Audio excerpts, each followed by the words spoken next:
भाइयों बहनों, जब छपरौली की बात होती है तो मुझे चौधरी चरण सिंह जी भी याद आते हैं। चौधरी साहब ने यहां की चीनी मिल के पुनरुद्धार का सपना देखा था 1980 में, लेकिन वो कभी पूरा नहीं हो पाया था।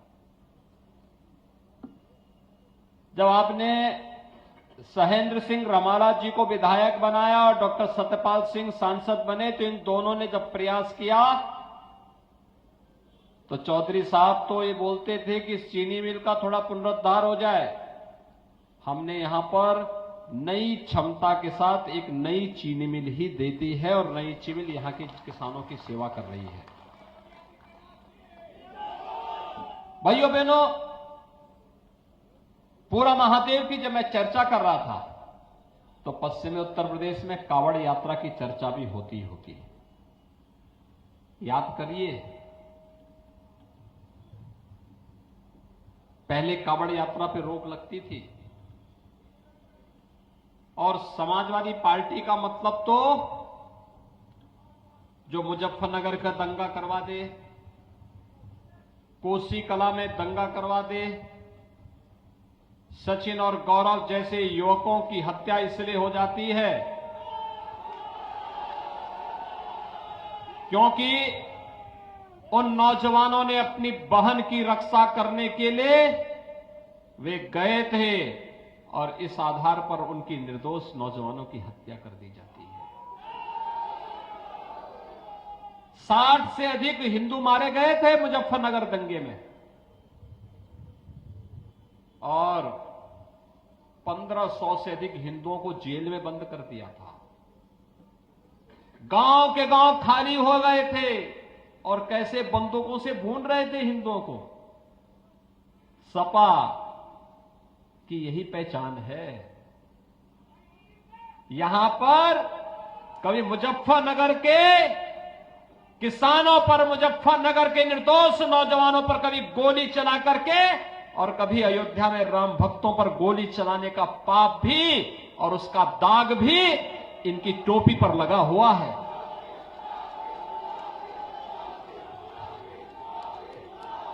इन निर्दोष राम भक्तों के खून से भी इनकी टोपी रंगी हुई है और दंगों में मारे गए निर्दोष सचिन हो या फिर गौरव या फिर यहां के वे सभी नौजवान और वे सभी किसान जो मुजफ्फरनगर दंगों के शिकार हुए थे, वे सभी समाजवादी पार्टी के पाप के दाग से इनकी टोपी रंगी हुई है। भाइयों बहनों, दुनिया के अंदर कोई और समाज होता तो समाजवादी पार्टी इस बेशर्मी के साथ वोट मांगने के लिए नहीं आती जिस रूप में आज वो आती है।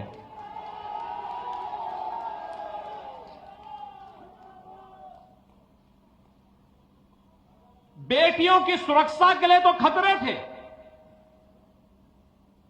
बेटियां स्कूल नहीं जा पाती थी। 2017 के पहले का क्या दृश्य था। और मुलायम सिंह जी कहते थे ये तो नौजवानों से गलती हो जाती है। बेटी की सुरक्षा खतरे में है। बेटी को कोई भी मां बाप चाहता है कि अपने संरक्षण में अच्छी पढ़ाई करवाई जाए, लेकिन उन लोगों को लगता है कि नहीं, ये तो इनकी संवेदना बेटियों के प्रति नहीं है, महिलाओं के प्रति नहीं है, आधी आबादी के प्रति नहीं है। इनकी संवेदना नौजवानों के प्रति भी नहीं थी। याद करिए भाइयों बहनों, जब भर्ती निकलती थी ना, तो उस भर्ती में आपके छपरौली से, आपके बागपत के नौजवान भर्ती नहीं होते थे। सब सिपाही खानदान अपने यहां से पैसा ले लेकर के भर्ती करवाता था। और हमारी सरकार बनी अकेले बागपत के एक ही गांव के 27 नौजवान पुलिस में भर्ती हुए थे। मैं आया था डॉक्टर सत्यपाल सिंह जी के साथ। यहां का नौजवान क्यों भर्ती नहीं होगा? दिन रात दौड़ता है, मेहनत करता है, किसी के सामने हाथ नहीं फैलाता है, और जब पुलिस में भर्ती के लिए जाता था तो उसको बागपत के नाम से बाहर कर दिया जाता था। हमारी सरकार आई, हमने कहा कि भाई देखो, बसपा के लिए बुआ और भतीजाई परिवार होगा, बुआ और भतीजाई परिवार होगा। दोनों में सपा बसपा में तो एक प्रतिस्पर्धा चल रही है, कौन कितने बड़े अपराधी को टिकट देते हैं। और भाइयों बहनों, ये जो अपराधी जब सांसद विधायक बनेंगे तो क्या ये फूल की खेती थोड़े करेंगे, ये तो फिर तमंचे की ही खेती करेंगे। ये तमंचावादी ही है, वही करेंगे। और इनका उपचार भी एक ही है, और उपचार मेरे पास है, और वह है जेसीबी और बुलडोजर।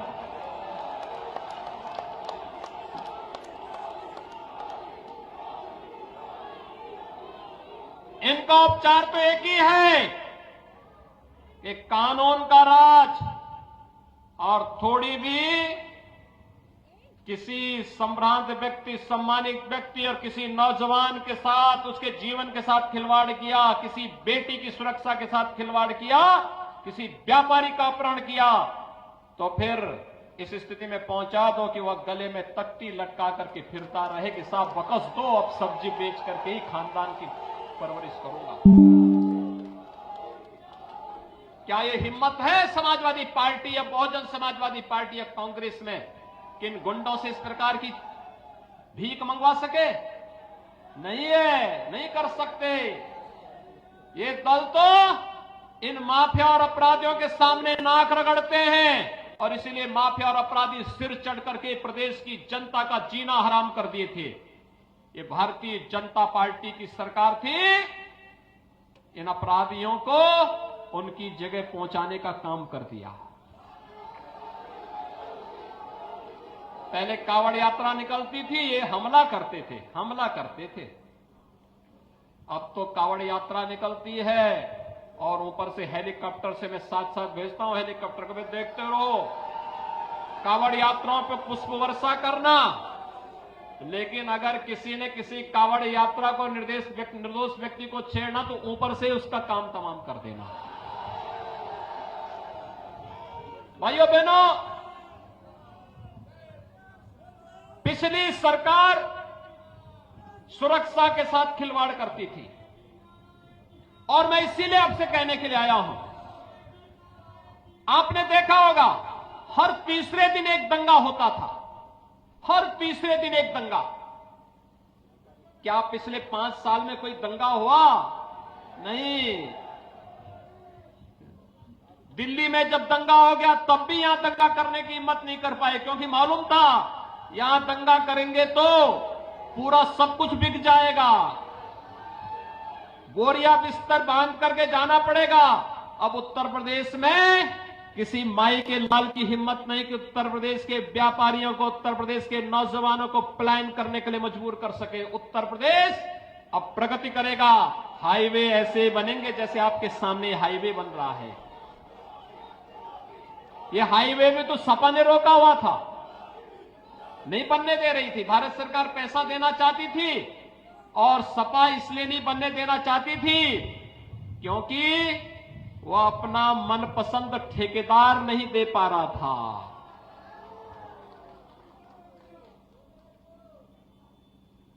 आपके रमाला जी भी और डॉक्टर सत्यपाल सिंह जी भी परेशान थे, कहते थे इस सड़क कैसे बने सहारनपुर से लेकर के दिल्ली तक।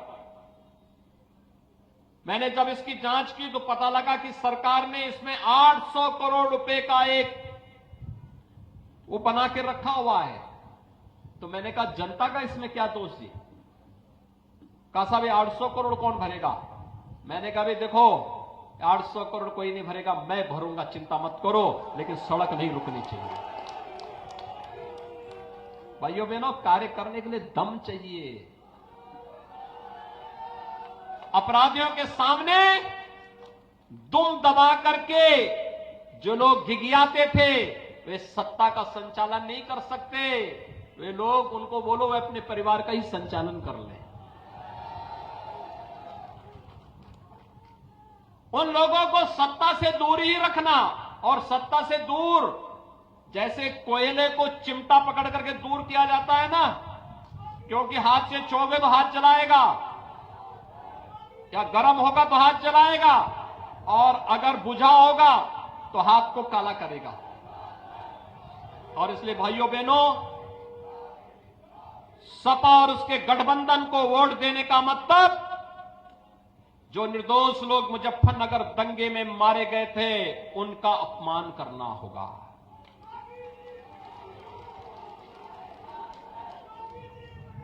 उस समय कहां चले गए थे लोग? जब दंगे हो रहे थे तब इन लोगों का कहीं अता पता नहीं था, और चीनी मिल भी नहीं लगा पा रहे थे, किसानों का गन्ना मूल्य का भुगतान भी नहीं कर रहे थे, किसानों की उपज को भी नहीं खरीदते थे, नौजवानों को नौकरी भी नहीं देते थे, बेटियों को सुरक्षा भी नहीं देते थे, कांवड़ यात्रा भी नहीं होने देते थे, और श्री कृष्ण जन्माष्टमी नहीं होने देते थे। और इसीलिए भगवान कृष्ण उनके सपने में आके कोसते होंगे, कहते होंगे, अरे कैसे व्यक्ति हो भाई, कुछ तो लोक लाज कर लो। जब सत्ता सौंपी थी तो मेरी कोसी कला में दंगा करवाते थे, जब सत्ता सौंपी थी तो जवाहर बाग की घटना करवाते थे, नौजवानों के जीवन के साथ खिलवाड़ करते थे, जब सत्ता मिली बेटियों की सुरक्षा के साथ खिलवाड़ करते थे, और फिर अब जनता को गुमराह कर रहे हो कि भगवान कृष्ण मेरे सपने में आएंगे। मैं विश्वास के साथ कहता हूं, कृष्ण भक्त तो हम लोग हैं, भगवान कृष्ण तो हमारे सपने में जरूर आएंगे, वहां तो कंस ही जरूर आएगा।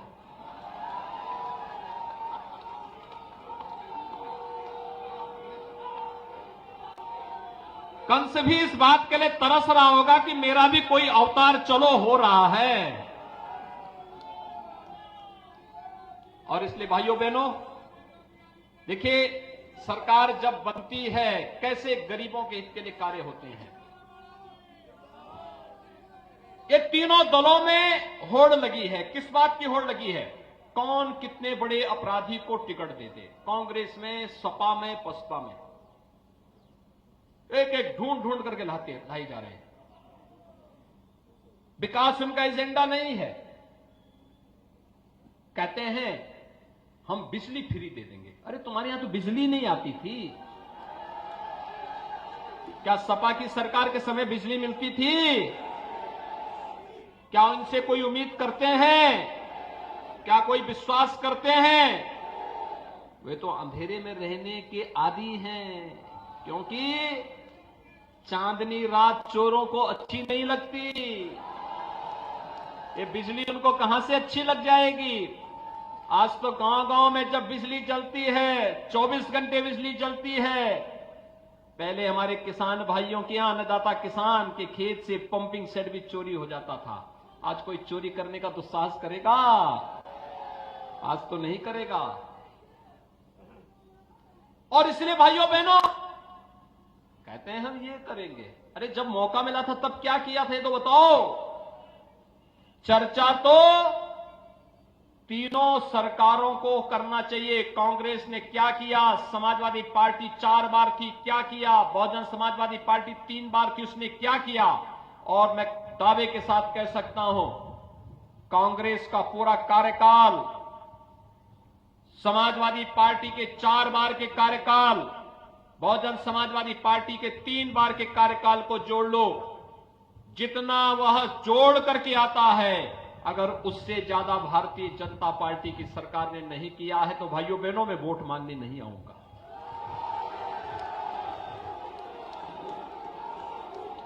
हमने तो 43 लाख गरीबों को एक एक आवास दिया है। पहले मुख्यमंत्री बनते थे, मंत्री बनते थे, अपने लिए आवास बनाते थे, गरीब की चिंता नहीं करते थे। हमें मौका मिला हमने कहा नहीं, मुख्यमंत्री का तो कोई भी नहीं, मेरे लिए तो उत्तर प्रदेश की 25 करोड़ जनता परिवार है, लेकिन प्रदेश के गरीबों का मकान बनना चाहिए। 43 लाख गरीबों का एक एक मकान बना के दिए हैं। भाइयों बहनों, मजरे मजरे में विद्युतीकरण का काम करवाए हैं 1,21,000 मजरों में, और फिर 1,43,00,000 गरीबों को फ्री में बिजली का कनेक्शन दिए हैं। 1,56,00,000 गरीबों को रसोई गैस के निःशुल्क कनेक्शन उपलब्ध करवाए हैं। 1 करोड़ वृद्धजन, विधवा महिलाएं, दिव्यांगजनों को 12,000 रुपए हर वर्ष पेंशन की सुविधा हम लोग दिए हैं। 9 करोड़ गरीबों को 5 लाख रुपए की साल में स्वास्थ्य की गारंटी का कार्ड उपलब्ध करवाए हैं। कहीं भी जाएंगे वो कार्ड से उनका उपचार हो जाएगा। और 15 करोड़ गरीबों को, डबल इंजन की सरकार है तो डबल डोज राशन का भी उपलब्ध करवाने का कार्य कर रहे हैं।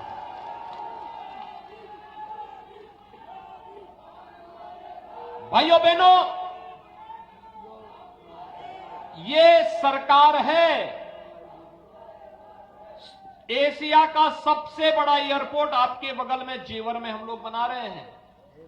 यहां से बैठिए, दुनिया के किसी भी देश की यात्रा कुछ ही घंटे में कर लीजिए। गंगा एक्सप्रेसवे आपके बगल से बना रहे हैं हम लोग, मेरठ से सीधे प्रयागराज तक। सुबह जाइए और स्नान करके प्रयागराज संगम में स्नान करके शाम को अपना घर वापस आइए।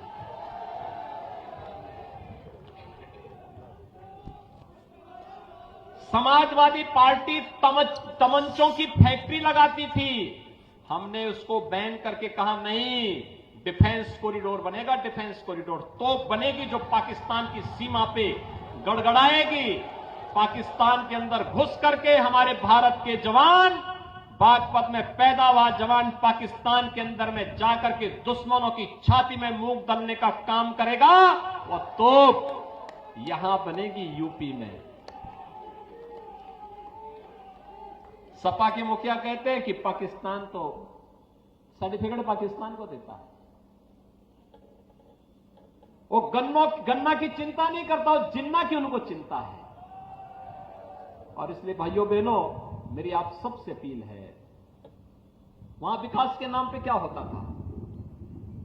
आप सपा की सरकार के समय के किसी एक विकास कार्य को मुझे गिनवा दीजिए, केवल एक विकास उसका दिखाई देगा, और वह है कब्रिस्तान की बाउंड्री।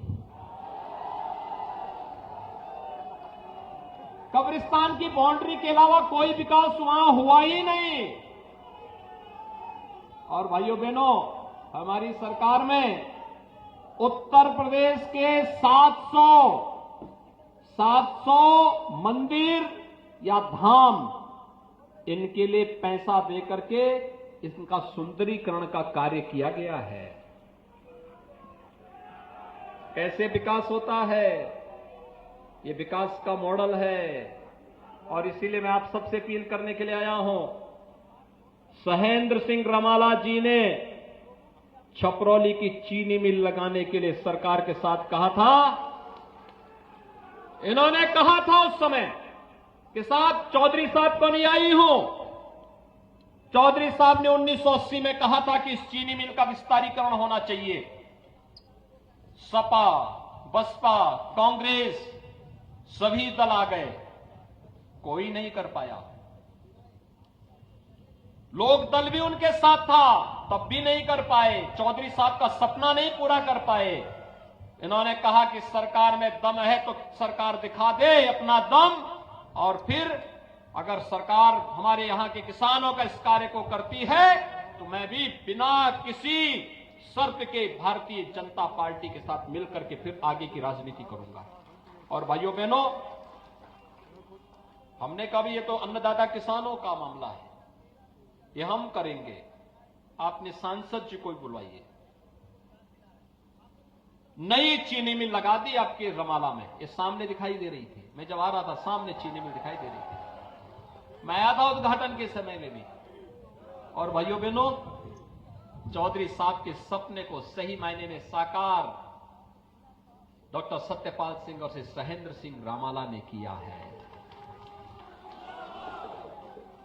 चौधरी साहब का सपना वे लोग ऐसा नहीं साकार कर सकते।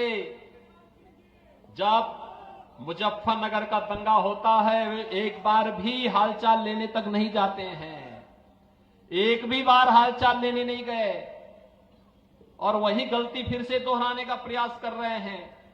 जाटों का टिकट काट करके उन्हीं लोगों को फिर से टिकट देने का प्रयास कर रहे हैं जिन्होंने वहां पर सचिन और गौरव की हत्या कर दी थी। भाइयों बहनों, ये अस्वीकार्य है, नहीं स्वीकार किया जाना चाहिए। और मेरी आप सबसे अपील होगी, आप सबसे मेरी अपील होगी, अगर आप चाहते हैं कि प्रदेश में ऐसे ही कानून का राज बना रहे,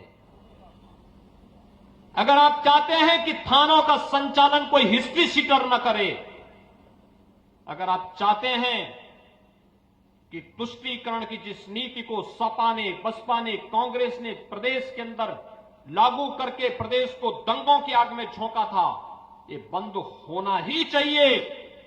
अगर आप चाहते हैं कि सोतीगंज जैसे बुलडोजर चलते रहें, अगर आप चाहते हैं कि बेटियों की सुरक्षा की पुख्ता व्यवस्था हो, अगर आप चाहते हैं हमारे नौजवानों को नौकरी और रोजगार की ऐसी गारंटी मिलती रहे, अगर आप चाहते हैं अन्नदाता किसानों का सम्मान होता रहे और उनका गन्ना मूल्य का भुगतान समय पे होता रहे, अगर आप चाहते हैं कि सर्वत्र कानून का राज हो, आस्था का सम्मान हो, कांवड़ यात्रा इसी सम्मान के साथ चलती रहे, गांव, गरीब, किसान, नौजवान, महिलाएं और समाज के प्रत्येक तबके का सम्मान और उत्थान इसी प्रकार से होता रहे, तो इसके लिए मैं आपके पास आया हूं आपसे अपील करने के लिए।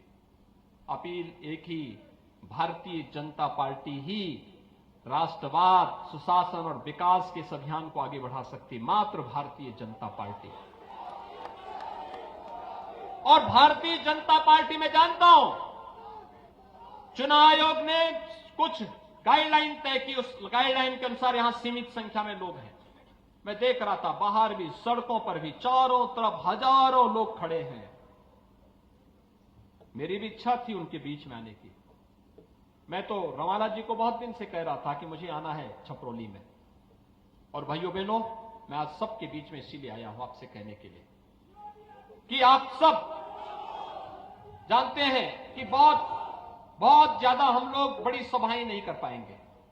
आप में से हर एक व्यक्ति को सहेंद्र सिंह रमाला बनना पड़ेगा, गांव-गांव, घर-घर जाना पड़ेगा, मेरी अपील को उन लोगों तक पहुंचाना पड़ेगा, और फिर कमल के निशान पर वोट देने के लिए लोगों को प्रेरित करना पड़ेगा।